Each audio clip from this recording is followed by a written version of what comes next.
As I read the gospel this week and prayed over it, I started to have the experience, as I prepared for this homily, of the gospel becoming a mirror in which I could start to see myself and our society in the light of the gospel.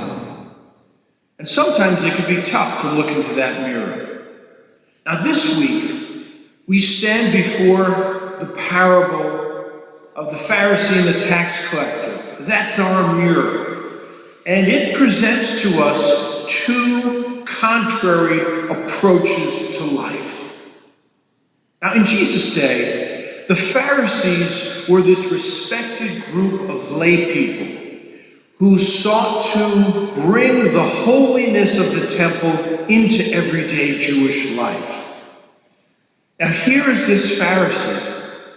In the parable, he prays in the temple, he fasts, he contributes money to the temple treasury. He's in a sense going above and beyond what the average Jew would do. But if you pay close attention, you see the deeper, darker approach to life that he symbolizes. He condemns every human being and considers his status as superior to everyone else. Listen to his prayer. Oh God, I thank you that I am not like the rest of humanity, greedy, dishonest, adulterous, even like this tax collector.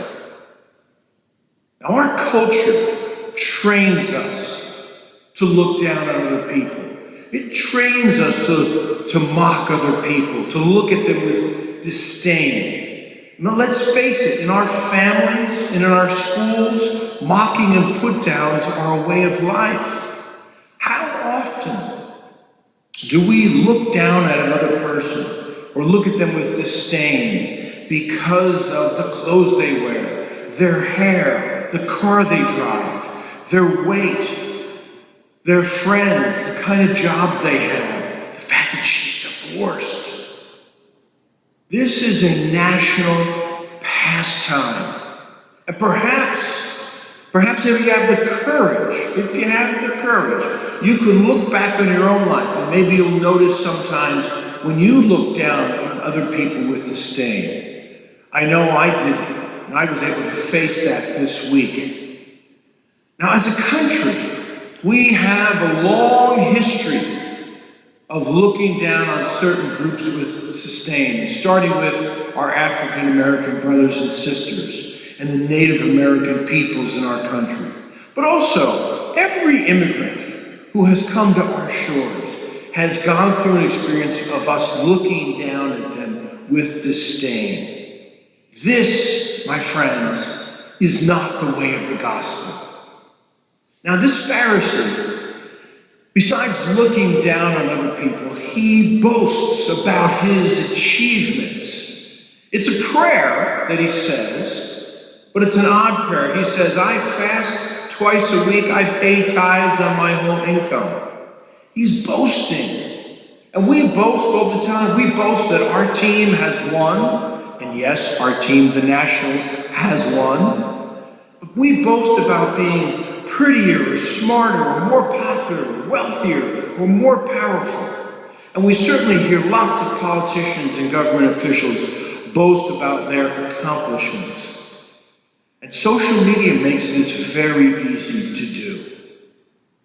But underneath this culture of boasting, there is often a deep insecurity and a massive need for attention and recognition. This too is not the way of the gospel. So what was wrong with the Pharisee? Well, in his condemnation of others, he forgot that the second commandment every Jew obeys after honor God is love thy neighbor. He forgot to love his neighbor. He failed to hear the gospel call to mercy and compassion and forgiveness. And he's so full of his own accomplishments that he's unable to make any mention at all of all that God has done in his life.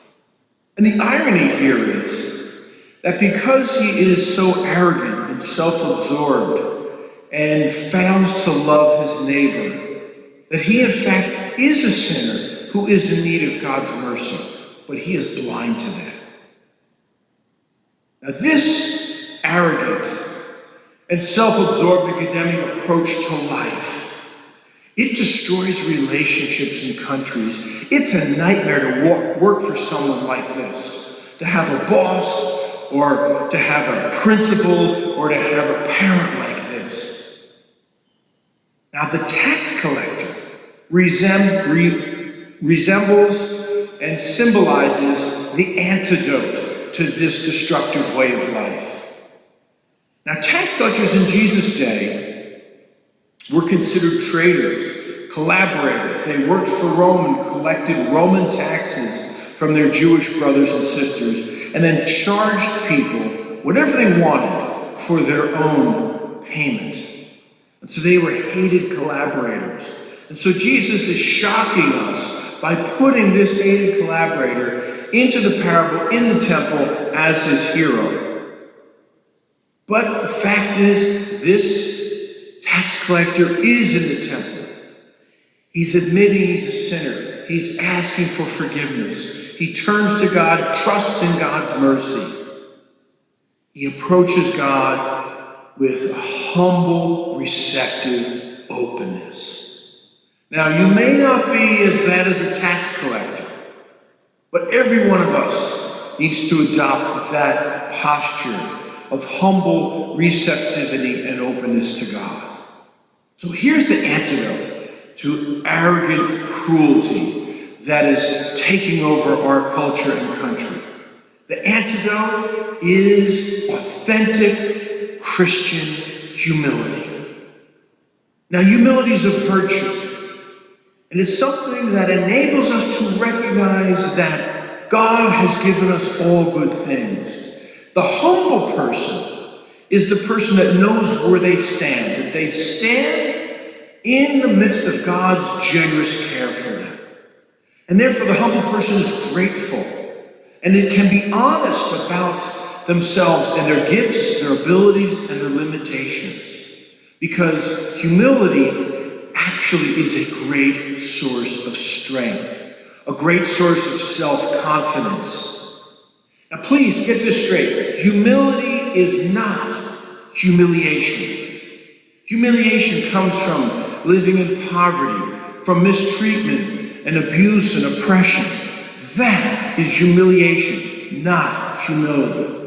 And don't buy that false humility that tells us, oh, I should feel bad about myself, that I'm no good. False humility prevents us from speaking the truth. It prevents us from celebrating the good that God has done in our lives. It keeps us from speaking up. And women and girls in the room, for so long, women and girls have been taught a false humility, that they should be submissive and obedient and submissive and passive and quiet. That is not authentic Christian humility. That's control. That's not the gospel. The authentically humble person is Jesus. And that's why I know that false way of humility is not for us. Jesus knew his life came from God. He spoke the truth. He stood up for the poor and justice. He celebrated the good that God was doing by bringing the kingdom. So each of us is called to live a life of authentic Christian humility like Jesus. It is a gift that takes practice. True humility allows us to see all that God is doing in our lives. Our identity, therefore, will be built upon God's constant care and presence, and not on whether I'm successful or not, how much I achieve or don't achieve. It will enable us to speak the truth and to know God's mercy. But above all, the humble person will love his or her neighbor and praise God. This is the antidote to arrogance and cruelty. The future belongs to authentic Christian humility or nothing at all.